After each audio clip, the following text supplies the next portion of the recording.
everyone. They all start from zero because you don't have the practical understanding.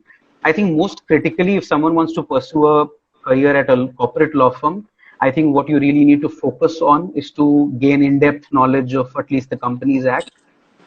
I would say the Contract Act, Transfer of Properties Act, uh, and if possible, do read up on legislations like the Foreign Exchange Management Act and some of the other corporate law related statutes. And I think if your groundwork is done, you have the adequate knowledge of the law. I don't think any other specialization is required. Once you're It's in the not law firm, fun. it's not required. You will gain it out of practical experience. Right. So that time can be better spent doing an internship maybe in the field and actually getting hands-on experience. Right? Of course, I think an internship really helps. It really helps. Okay, awesome. I hope you guys are clear on the fields that you can pick, or if you want, you can actually personally message him about if any of those fields interested you in any way. And if he has time, he'll answer. I'm not guaranteeing if he'll reply to you, but you can try. No, sure. I mean, yeah, I'm Okay. happy to answer any questions. Okay, so what sort of challenges would you say that you faced in this journey so far? Any big challenges that you So think? quite a lot of challenges actually. I mean, most importantly, one challenge that you face. I mean, that is as I told you, the first challenge is entering a law firm. I mean, getting through. But that's only a part of the transition from a student to a professional. Once you become a professional, there are new challenges because as I mentioned, there's no law school which can teach you what a law firm does. So I mean, when you start, you are still a student. Yeah. You have to keep going to your seniors. You have to then start making intelligent decisions in your head in terms of whether and when you should go to a senior. I mean, just to not give off the wrong vibes. And more importantly, because usually everyone is busy, and I mean, the expectation from you is that you will know the basic stuff, right? So it takes a lot of time, and you transition from a student to a lawyer, and then from a junior lawyer to a relatively senior lawyer. So I think the stress that you get is mostly because of the kind of work we do, because it's so super specialized. There's a lot of stress on a lot of deals because there's a lot of sensitive information, coming to you. There's a lot of complex structuring going on, lots of difficult questions. I mean, you can always be put on the spot by a client. If you're doing a matter, he can just pick up the phone and call you and say, hey, Pratik, I have a question. Do you have an answer for me? I mean, you can obviously say, I'll take it back. But I mean, if the best way to handle it is just, if it's a basic question, you should have the answer. So that kind of a stress. Then I think most importantly, last but not the least, especially in a corporate law firm, there's the stress of handling multiple deliverables at the same time. And as we've been, I mean, trained, we would say the best way to handle those situations is, like being a duck on water. I mean, from the outside, you should appear to be as graceful, calm, and composed as you look, no matter how much frantically you are paddling inside the water. So you are negotiating a lot of problems, but you should appear calm and composed at all times. And I mean, Right. And how competitive? appear to be confident. How competitive and stressful is it like to be a part of? I think it is highly competitive. As I said, there's quite a lot of supply, but there's not enough demand. So it's that kind of a situation. I mean, law firms, I think the biggest law firms of India also do not operate at a capacity of perhaps more than 1,000 associates, for example. So, I mean, we're a country of 1.3 billion people. And just imagine, the biggest of the law firms don't have more than, say, 1,000 or, I don't know, maybe 1,500 associates or fee earners in total. So, I mean, you can see the kind of cutthroat competition there is. There's very less room for error. But I think more than the risk of, being left out, what drives you is that you have to reach the top. I mean, I would see it as glass half full. I mean, you should always continuously be motivated by not the feeling of saving your job, but actually doing the best at what you do. Right. So it is competitive, but I think it also depends on the kind of law firm you work at. And I mean, increasingly, the focus at a lot of law firms now is not to create unnecessary pressure on associates. Right. Because we anyway on a daily basis have a lot of pressure from clients. So it's always good to have a relaxed environment and try and implement all the possible, HR measures. The partnerships are now very conscious to Okay. keep the environment in the firm as relaxed as possible. Right. So don't worry, it's not going to be a very stressful atmosphere working around with other people. Everyone is nice. Man is a good human being. Uh, but the inherent pressures of this job are actually challenging. So it is competitive, very competitive, I would say. Right. And is it possible to have a life work life balance in this field? Of course, it is. I mean, the average day is slightly more tedious than you would have at in some General. of the other professions. But I mean, other than that, you get a lot of public holidays. I mean, not a lot of public holidays, but I guess 10, 12 of them, the basic ones. Then I think, again, increasingly the trend is to give weekends off. So we have Saturdays and Sundays off. I mean, again, the partnership tries, we also try to finish our work by Friday. If there are no urgent deadlines to meet for the client, I mean, you can obviously take a weekend off and maybe, take a Monday off, for example, once in a while and take a small trip somewhere. Right. Another very important focus area, especially at our firm, is to ensure that if someone is on annual leave, then it means that that person should not be contacted unless it's an emergency kind of a situation Right. where only you know the answer to a particular question because you've been on a deal. So we Right. have replacement staff, for example. So if someone is on leave, everyone puts in the required amount of effort to ensure that that person should not be contacted much and not disturbed a lot. And one other HR policy that we are now seeing in law firms is increasingly, and I think this is the best time to say work from home, uh, because we are all have been doing work from home by default. But every once in a while, if you have some situations to deal with, you're also allowed work from home at firms. So it is not impossible to maintain a work-life balance despite But the you job can't bring being your work stressful. home. Otherwise, it will get to you, right? That, as you said, you have to look calm and be calm while you're handling. Hmm. Otherwise, if you keep getting these things home with you, then you'll always be very stressed. Because, as you said, you're dealing with very sensitive matters and there's a lot of workload. No, that's right. I think it's always best to finish your work at office so that you come with a calm mind when you come back home and you can only relax. Right. But there are lots of client deliverables. There are lots of times when you have to attend to a lot of things even when you are at home. Right.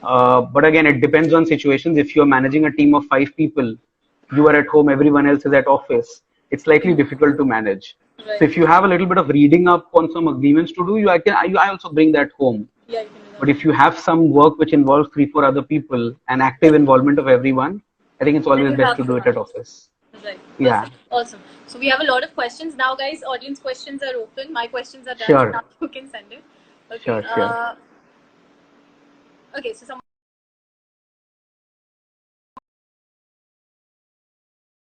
that help a CV stand out to the firms. I'm sorry, So Riddhi, I apart from the lost you previous, there. I think I lost you that's there. okay. So someone's asking, apart from showing previous internship experience, what else can someone have in their CV that makes them get picked by law firms? What can be highlighted in a CV? I think, and I think I think it's a very good question Yeah. because I would personally say that more than having good internships under your belt, it is very important to do well in academics and have good grades. Alright. I mean, every firm has a different kind of preference, but I think one preference which is across the board and is common is really good grades at law school, no matter which law school you come from. I Right. mean, and I'll tell you the reason for that is I mean, being on the other side now, we also know that internships can be procured through various means, Right. including by recommendations or referrals. Absolutely. Yes. So at some level, I mean, as someone reviewing the CV, you have to discount the internships a little bit, especially if a third year law student has 7 internships at all big law firms of the country. I mean, you know how he's got it, how she's got it. So, I mean, you look through that and kind of look at the grades. Grades are very important. Right. In addition to grades, I would also pay a little bit of emphasis on research work. For example, writing articles, getting them published. Yeah. And I think a little bit about positions of responsibility within your law school. If you're a part of an editorial board of a law journal, for example, if you're active in the mooting space, in the debating space, it gives that kind of of the color to your CV, Absolutely. like the multi-dimensional kind of a color. Yeah, I think you're right about that, because a lot of people, in fact, I personally know them, that they have good connections. So their CV is filled with glorious internships. So as you said, anyone can actually see through that. So I completely agree. I mean, seven internships at all the big law firms of the country in the second year. Yeah. I would throw that CV off immediately unless it has a good CGPA. Yeah, absolutely. Okay, so so there's a very interesting question that I want to ask before anything else. That is, do you like pineapple as a pizza topping? Yeah, I just saw that question. I think that's an awesome I mean, kill Really? me if you want to, but yes. Really? Okay. Yeah, I have a new outlook now. Okay. Please tell us something about CLAT aspirants. What? And you know, I want to actually add, when you're in the office and ordering a pizza at 1 a.m. in the morning, you don't care what the topping is as long as it fills your stomach for another 4 hours to go. Yeah. So yeah, absolutely. Another perspective for you. Fair enough. So okay, so Kushal says, asking, tell us about TTA, how to get an internship there. I just told you, right? I mean, the same format, as you said. Yes, build a strong CV. Build a strong CV. Keep the network going. Yes. Okay. Okay. I'm missing this question. What's your favorite Friday dessert?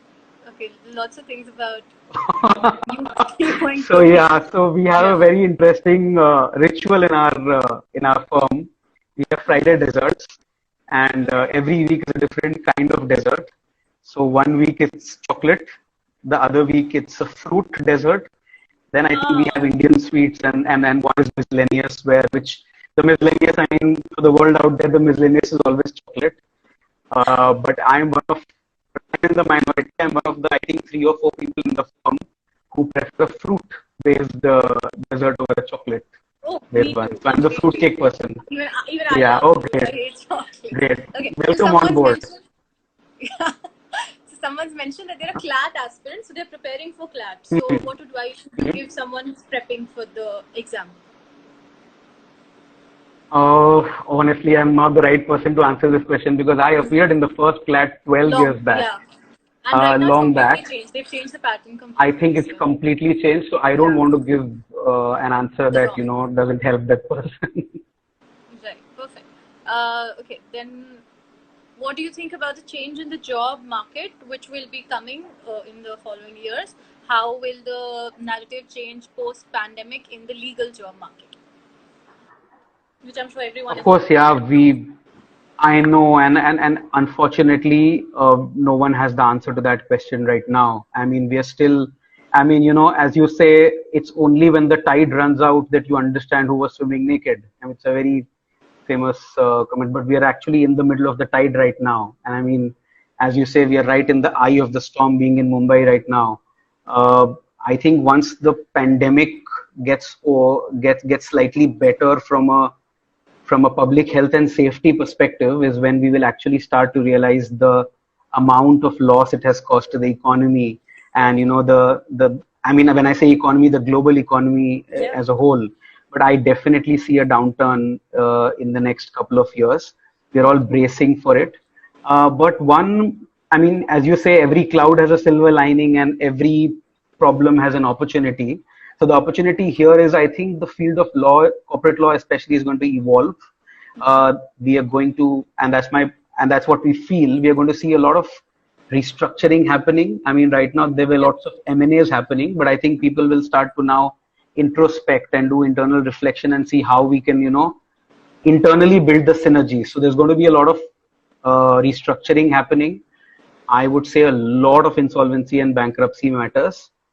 Lots of corporate advice on employment issues, for example, and how to deal with the post-COVID world. I mean, salary cuts, job implications, labor laws, etc.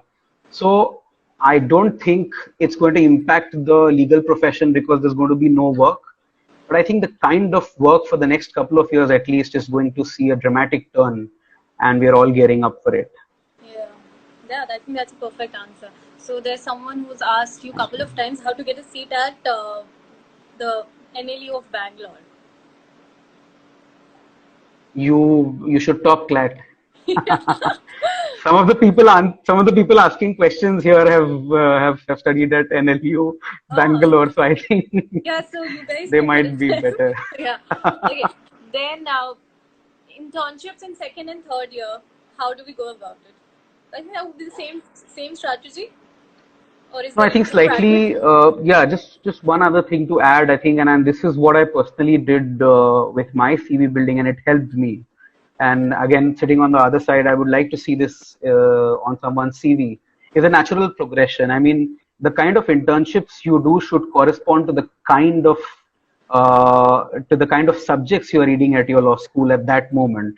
You know, Right. when you're doing, for example, torts or contracts, and you have these heavy duty corporate law internships in the first year when you are either reading the BBA subjects or history or political science, doesn't make that much sense, right? I mean, it doesn't enrich your internship experience. So I think the good way to start is, I mean, start at, say, something like a human rights organization or maybe an NGO, gain some exposure where you know you are actually valued because you can help them draft some bylaws, for example. I mean, help the needy, I guess. Then then you move on, and I think the natural progression from there on in the second year is usually a court internship where you attach yourself to a senior advocate, for example, and then go to court with him, try learning the tricks of the trade, see the courtroom atmosphere. Because I mean, your introduction to the field of law should always be through the bar, the practical world of law, I would say, not Right. through a law firm, Right. because that is, I mean, in a purest form of the, I mean, in an ideal world of 20 years back, that's what every lawyer used to do. I mean, you do that first, and that also corresponds to the kind of subjects you do, like you do IPC, CRPC at that point of time. Right. And then I think starting from the third year is when you actually start to have some corporate law subjects. I think that's where you should start looking at law firms in the third year, fourth I year, think that's a very, very good and way to fifth go year. about it. Yeah, that's. I think that I wish Yeah, someone had given yeah. me that advice. I went to a law firm in my first year. I was so excited about corporate law. So absolutely. Okay. Any other questions, guys?